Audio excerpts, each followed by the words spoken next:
जहांगीर की मां, जहांगीर नहीं, नूरजहां की मां। सर जहांगीर के चौथे पुत्र पहले लाडली बेगम जो नूरजहां की बेटी थी, लाडली बेगम की विवाह हुआ था जहांगीर के चौथे पुत्र शहरयार से। शहरयार इसके बारे में कौन पता लगाया? कौन पता लगाया होगा कि छोड़ा गया होगा? ये देखा होता है नहीं देखा होता? इतिहासकार होते नहीं थे। सर तो मान लीजिए जहाँ थी उसको तो छोड़ दिया गया, कौन देखने गया था? ये बताओ, अब जो घटना घटती है तो वो अपने बीच में लोग चर्चा नहीं करते हैं। जब इस तरह की घटना घटे कि एक मान लो रेगिस्तान में रहने वाले सांप कितने विषैले होते हैं कि नहीं? बहुत विषैले होते हैं। अब वह सांप जब उसका पिता देख रहा है कि फन काट के धूप को रोक रहा है, तो इस तरह की घटना को कोई भी देखेगा तो 10 लोगों से बताएगा। अब कोई ना कोई ये भी सजेस्ट करेगा कि ये तो बहुत भाग्यशाली होगी,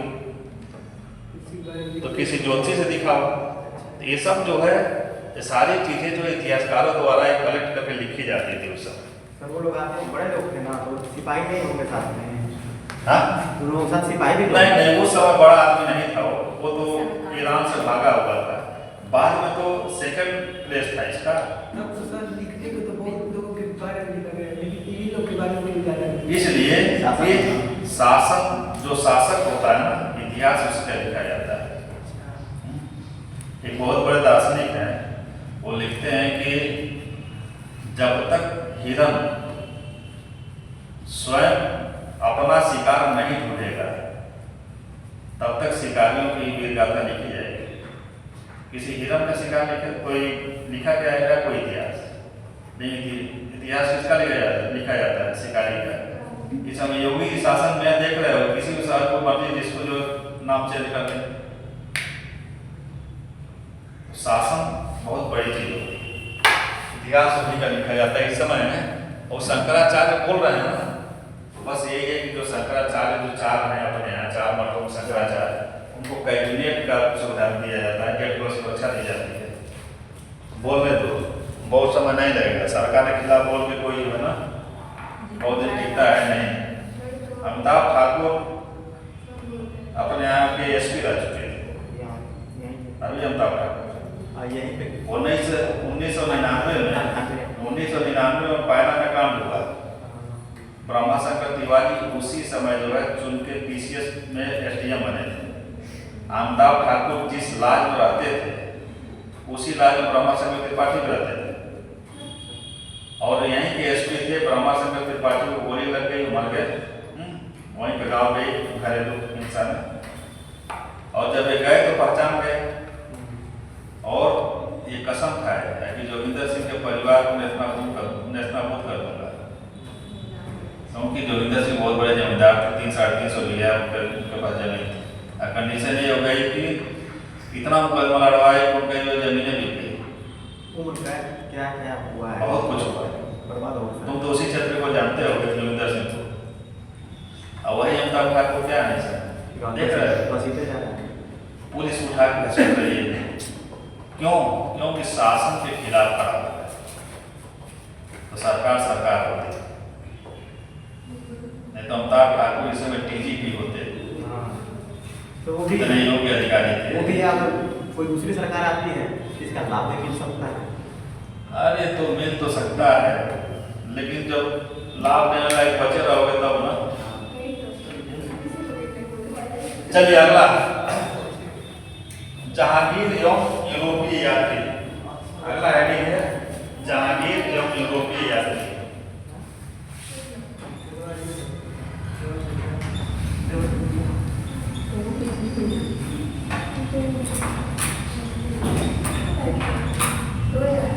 जहांगीर एवं यूरोपीय यात्री। यहाँ देखिए सन 1600 ईस्वी में एक बहुत बड़ी घटना हुई थी। क्या हुआ? गठन हो गया था। ईस्ट इंडिया कंपनी का गठन हुआ। East India company.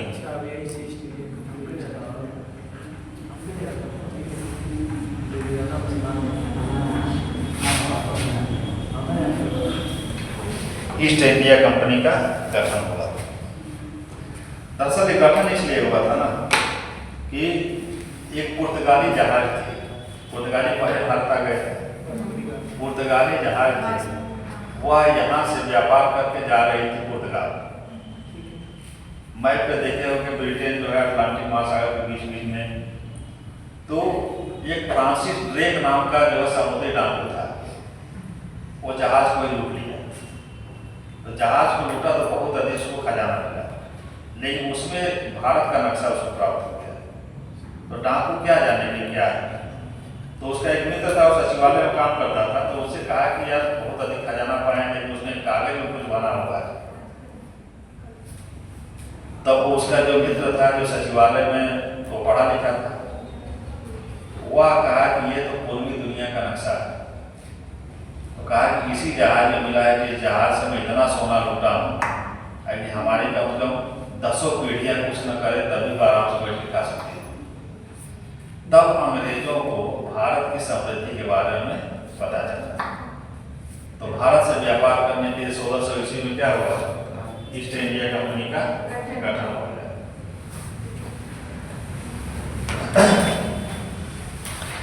व्यापार छोटा मोटा शुरू कर दिए सब, लेकिन एक कि भारत का शासक भी उनको अनुमति दे व्यापार करने के लिए भारत से, इसलिए 2 व्यापारी आए। एक का नाम था कैप्टन हाकिंस,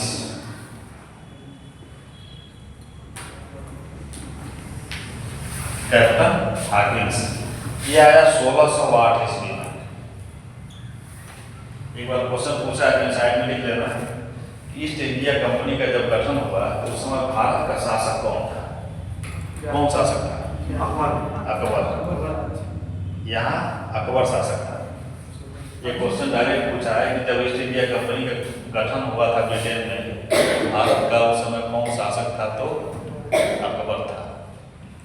सर अभी भी अकबर ही था, 1600 तक ही अकबर था। 1605 में मरेगा भाई, 5 साल पहले कंपनी का गठन हो रहा है। जहांगीर 1605 से, हाँ, जहांगीर 1605 से बना। जहांगीर के शासनकाल में 1608 ईस्वी में कैप्टन हाकिंस आया। कहाँ से आया? ब्रिटेन से।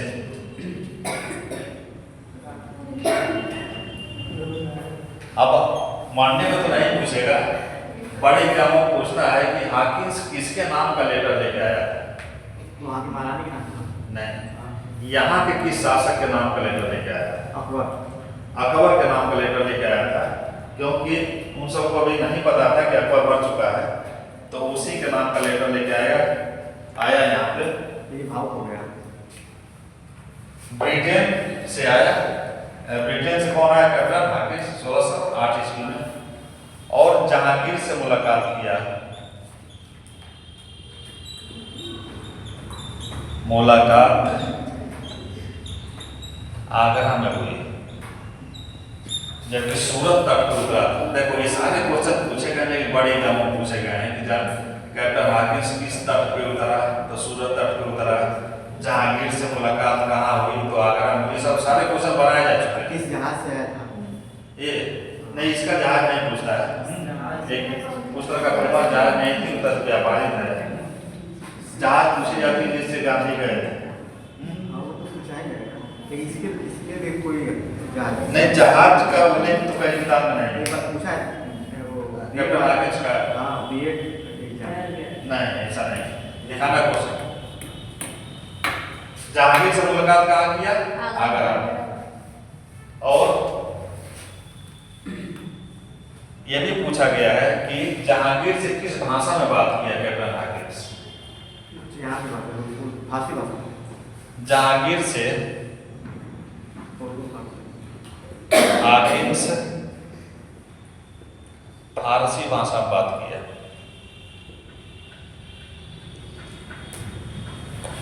और जहांगीर इससे बहुत प्रभावित हुआ, और प्रभावित होकर इसको फिरंगी खान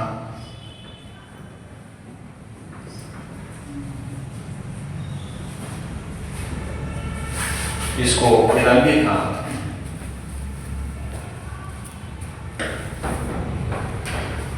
या इंग्लिश खां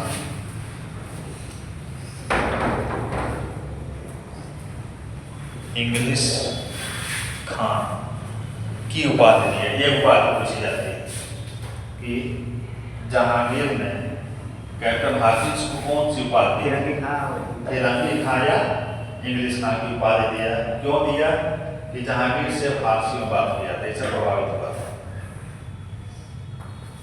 ठीक है, लेकिन कैप्टन हाकिंस व्यापार करने के फरमान प्राप्त करने में असफल रहा। कैप्टन हाकिंस व्यापार भारत के साथ व्यापार करने का फरमान प्राप्त करने में क्या हुआ? असफल रहा। जहांगीर से वो फरमान नहीं प्राप्त कर पाया कि अंग्रेज भारत के साथ व्यापार करें। क्यों ऐसा हुआ था? तो कैसे कोई दे सकता है? नहीं, दरअसल ये उस तरीके से कह ही नहीं पाया जहांगीर से। दरअसल जिस समय उससे बात हो रही थी उसी समय की यूनान से प्याला आया था, शराब पीने वाला जो होता है जार, शीशे का था, और वो जहांगीर के नौका से गिर के टूट गया।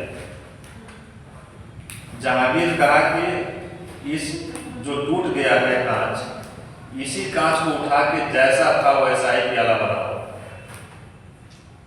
क्या ऐसा संभव है? और जब वो नहीं बना पाया तो दरबार ने उसका सर कलम करवा दिया।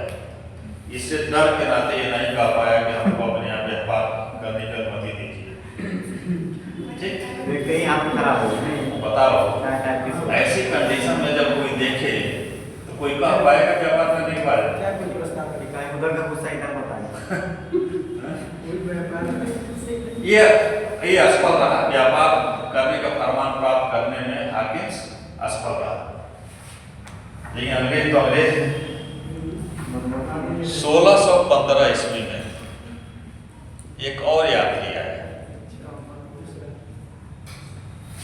Sir Thomas Roe. लेखन कार्य करते हैं। यहाँ से क्वेश्चन कई तरह के पूछे जाते हैं कि सर टॉमस रो किसके राजदूत के रूप में आया था। तो ये जेम्स प्रथम वहां के राजा थे। जेम्स प्रथम के दूत के रूप में टॉमस रो जहांगीर से मिलने आया है।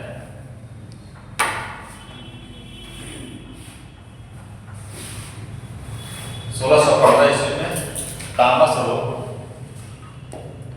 ब्रिटेन के राजा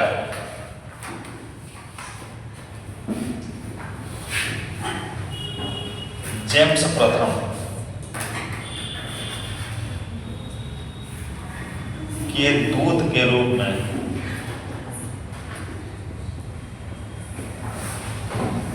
दरबार में उपस्थित हुआ।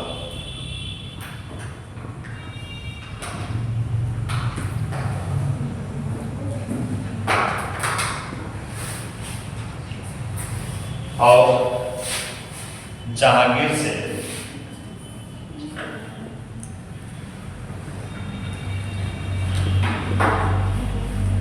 भारत के साथ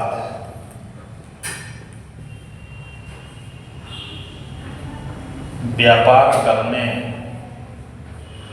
की अनुमति प्राप्त किया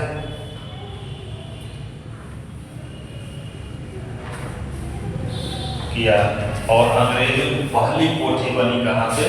सूरत में।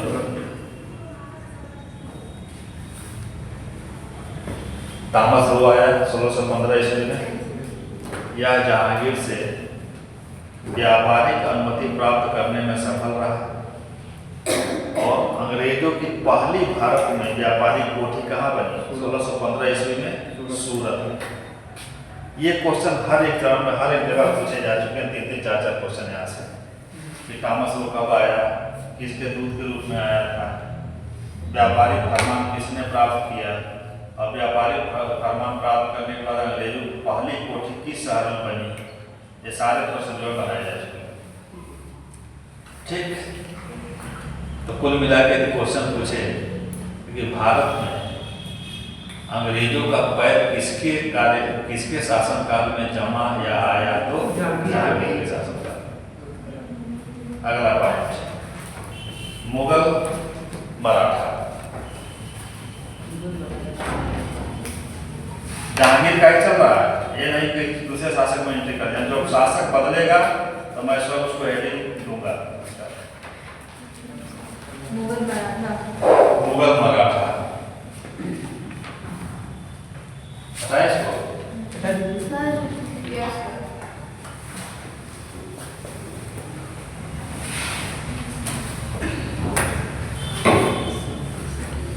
अब यहीं से हम धीरे धीरे भारत में हम लोग घुसना शुरू किए हैं। औरंगजेब मरेगा, पूरा घुस जाएंगे। औरंगजेब के मरने के बाद मुगलों में ऐसे ऐसे नालायक शासक आएंगे ना, जिनके लिए सब नालायक ही है।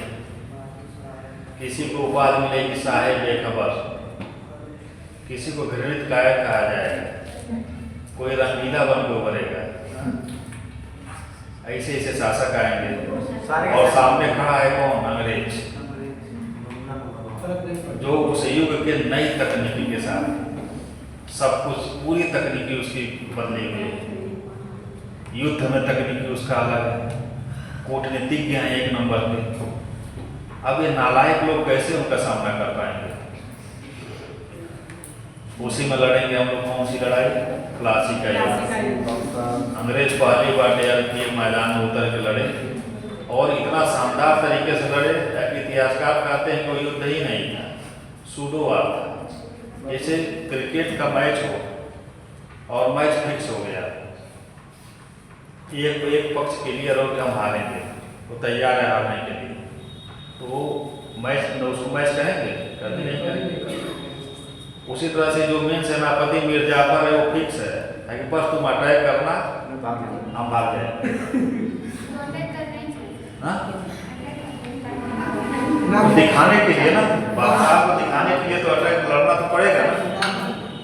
नाम मात्र का दो लोग उस लड़ाई को लड़े थे, मीर मदन और मोहनलाल। वो बेचारे नहीं जानते इस सेटिंग के बारे में, वो कुछ देर तक टिक के लड़े, वो तोपची थे। उसके बाद अंग्रेजों का मनोबल बढ़ गया, बंगाल से खूब पैसा मिलने लगा, उस पैसा से जीत दिया दक्षिण भारत। बंगाल के पैसा से दक्षिण भारत जीती है।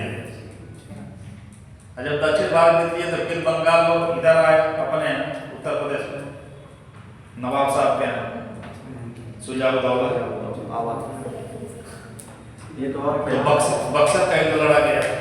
बक्सर के युद्ध में मुगल बादशाह बिहार गया, लखनऊ का नवाब बिहार गया और बंगाल का नवाब मीर कासिम गया। अब समझ लो कि मुगल बादशाह हारा तो दिल्ली वाला क्षेत्र अंग्रेजों का हो गया, लखनऊ के बादशाह साहब आ गए तो पूरा उत्तर प्रदेश उनका हो गया, यही से धीरे धीरे गुलामी। और बंगाल का नवाब आ गया मीर कासिम, तो बंगाल बिहार सब मिल गया। अब दक्षिण भारत जीत ही चुके थे। मराठा और राजपूताना तो के कुल मिला के एक क्वेश्चन बनता है मेंस में, यूपीएससी बनाती है, क्या इस बात से आप सहमत हैं कि अंग्रेजों ने बेखबरी में हिंदुस्तान को जीत लिया? बेखबरी नहीं जीते थे, हाँ सोचे नहीं थे लेकिन हो गया।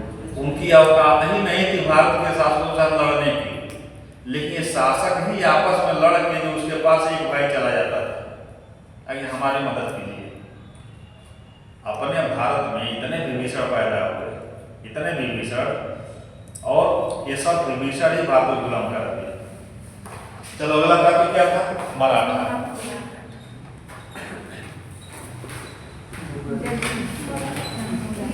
जय